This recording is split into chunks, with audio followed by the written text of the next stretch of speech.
Hey there, Ride the Car Guy here, and today let's maintain our rear ends.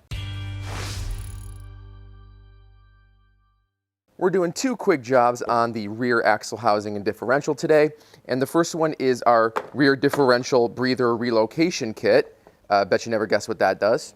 And while we're at it, we're going to swap out the rear differential fluid. Let's start with our breather relocator kit. Now, what's a diff breather, where is it, and why would we want to relocate it? Well, diff breather is like a little check valve that sits on the back of your axle housing, and it releases pressure from inside the axle housing and won't let anything else back in, right? Like dirt or debris or water. Because of the location being right here on the right side of the axle housing, if you're looking at the bottom from the rear, it can easily corrode and it's easily exposed to things, especially like water if you're doing off-roading or mud or sand, whatever the case may be. The problem is that if that does get clogged, the pressure needs to go somewhere, and it usually goes out the axle seals. So to avoid blowing out axle seals, you just simply relocate it. It's a quick and easy job. I'll show you how to do it right now. Now the first step you want to do is clean it. I'm just going to grab a little wire brush, and I'm going to clean all around the area that it's going to be removed from. So basically, we just want to avoid anything falling in there once we take it out, right? We are changing the fluid, but certainly no guarantees that we're going to get anything out that we drop in. So I'm just grabbing a little wire brush, cleaning it up. It's good enough. There's not any schmutz on there. Next up, take your 14mm deep socket and back it off. I'm going to kind of blow as I go, and because it's kind of releasing some rust as I'm pulling it out. So again, just to avoid as much as you can getting stuff in there. And then pull it out. There we go. Excellent. So there's our little piece, our original breather. Oh, it smells terribly. I can smell it as soon as I took the breather out, so I'll be interested to see how this fluid is. But regardless, this breather's out. Looks like it's still working, but it's better to do the preventative than it is to deal with the aftermath, right? Let's go get our Burr connector and get that installed. Your kit comes with this little Burr connector, so this is the same thread, of course, as your breather. We're going to screw this into the axle housing and then hook the hose to this, and then, of course, move the breather somewhere else. But this is tapered, so we don't need thread tape on this or anything. We're just going to screw it in until it's tight and then put the hose on. Easy as that. Make sure to thread it by hand first so everything is feeling good and looking good. See if our 14 fits on that. It does. All right, turns out that's not 14. So the new one is a 13 rather than a 14. And I'm just going to put it a little bit further with the power tool and then go by hand. Yeah, go by hand afterward. You want to be able to feel how tight you're putting it in. All right, that feels pretty good. That ain't going nowhere. So let's go grab our hose, put it on, and move the breather up probably behind the rear light. Here's our hose with our new breather. You want to make sure before you put it on, just slide your hose clamp that also comes in the kit.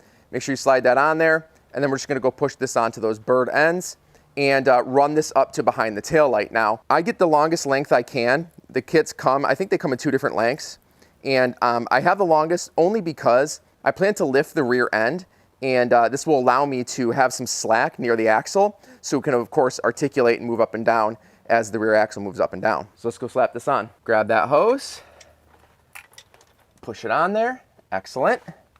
Nice and easy. Slide our hose clamp. Just grab a flathead screwdriver to tighten that down. The last piece that came in our kit was some zip ties. And I'm gonna run the hose where I want it to go first. Then we're gonna run a couple zip ties. I'm gonna go back up around this, this cross member here, and I'm going to leave some slack here, right, because our axle is going to move up and down, and then I'm going to run it back beyond this, and I'm going to follow this harness here. I think this is for, it's for the rear backup sensors. So I'm going to run it up here above the support for the spare tire, and then all the way up into the corner, which you'll see here in a minute, to go up behind our rear light. I'm going to loosely throw a zip tie on this, and then once we get everything in place, I'll cinch it all down. And then I'll put another one up here as well.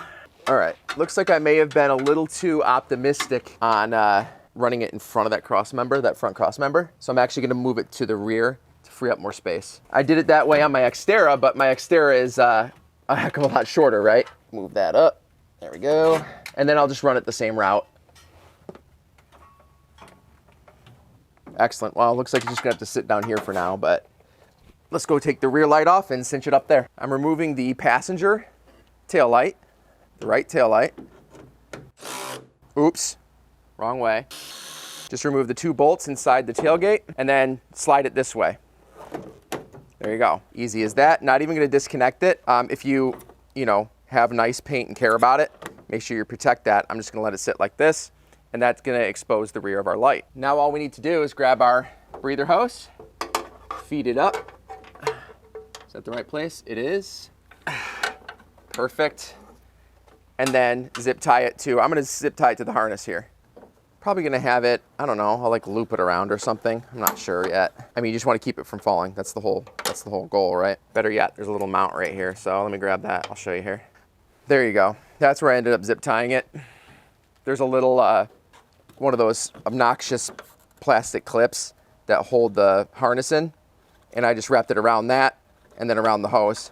And that feels good. It's not going to fall. And then of course we're going to support it with zip ties down below as well, so it's not being pulled down on. Trimming the zip tie, don't cut any wires on accident. Reinstalling the light. Do the opposite, slide it in, then screw the bolts in. Excellent. Couple more zip ties to clean it up down below and we're done. We have a bunch of slack in the back, of course, from installing it. So I'm going to move that slack to the rear. There we go. So I have a nice curve here. So that way, again, when this tire is going up and down, right, it's not yanking on your zip ties and pulling it out. So I'll put one right here. I'll put one a little further up right here. And there we go.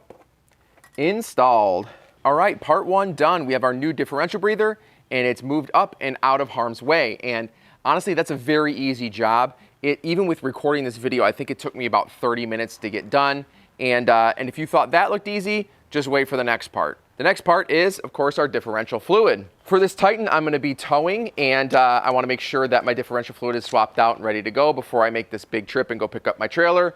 Different story for a different channel, but I went ahead with the full synthetic Valvoline 75W140, which is what Nissan calls for this differential. And you want to make sure you have the API GL5 stamped on the back or somewhere on here to make sure it's the proper fluid.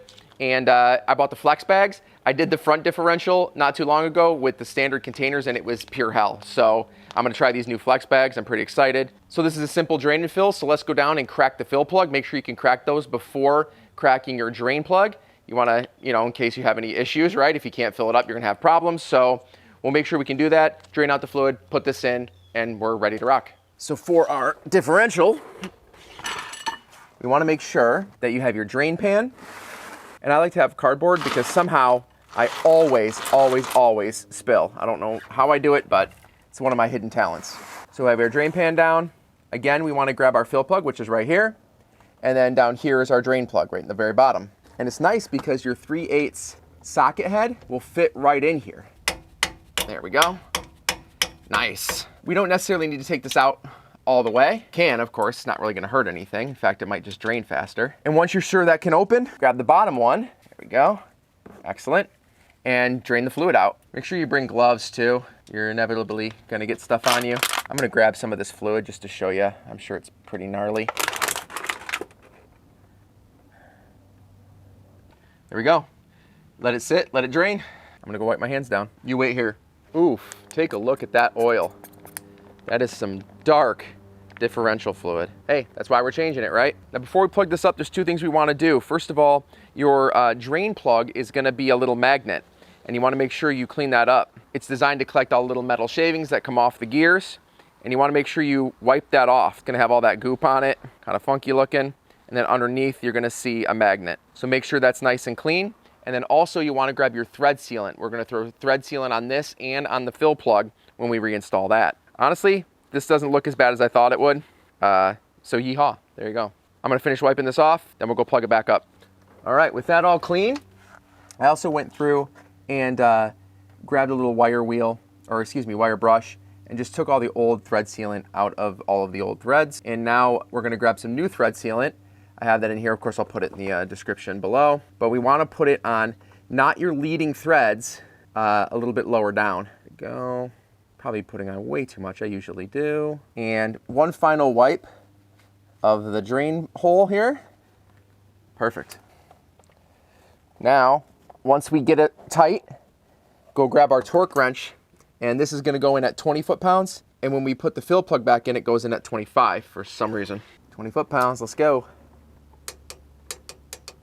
All right, as far as filling up, pull your fill plug out, bring your, in this case, bags of fluid down, and I'm gonna pull the top off of these. You just have to unscrew it and then pull these off. I don't know why they're not coming off now, but there we go. And you have to cut the tip off. So I just took a little pair of cutters and just cut it off right here. Put them in. It's designed to be filled up until it starts to spill out of this little hole. Now, you wanna make sure that your vehicle is nice and level, because obviously you'll fill it up wrong if it's not level, right? Now, Nissan says the capacity is 2.01 liters, of course, and these bags are just under a liter a piece.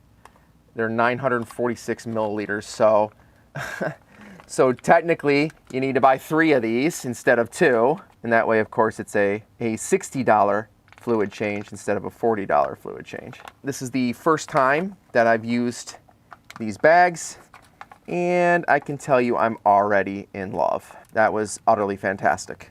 Like next to no waste too, which is really nice. It's not spilling out yet, it just looks like it, because I'm doing a poor job. You'll notice when it starts to pour out. Plus this is only half of it. All right, there's one. Just gonna cap it anyways so no extra comes out and move on to the next one.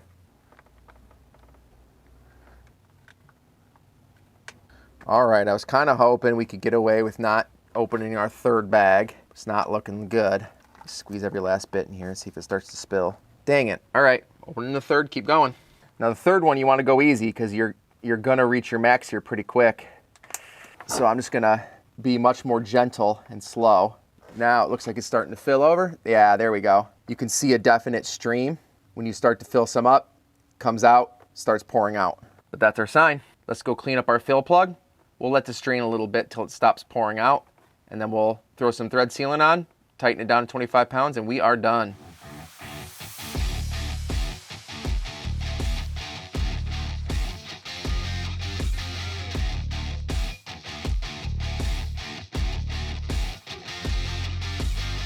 So there you have it, 2 quick jobs to make sure your rear end is healthy, clean, and well lubricated.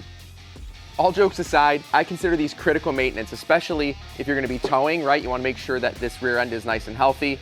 And also if you're gonna be submerging the rear end in mud or water, like if you're going through rivers or mudding or going even in sand, doesn't really matter. If you're throwing a lot of stuff up there, you wanna make sure you relocate that breather. Links to everything I use down in the description below. If you like this video, please go ahead, scroll down, help me out and click that like button. Subscribe for more content like this, and if this video helped you save a lot of time or money, maybe you can send me a tip. Scroll down, click that thanks button to send me a super thanks. All right, see you in the next one.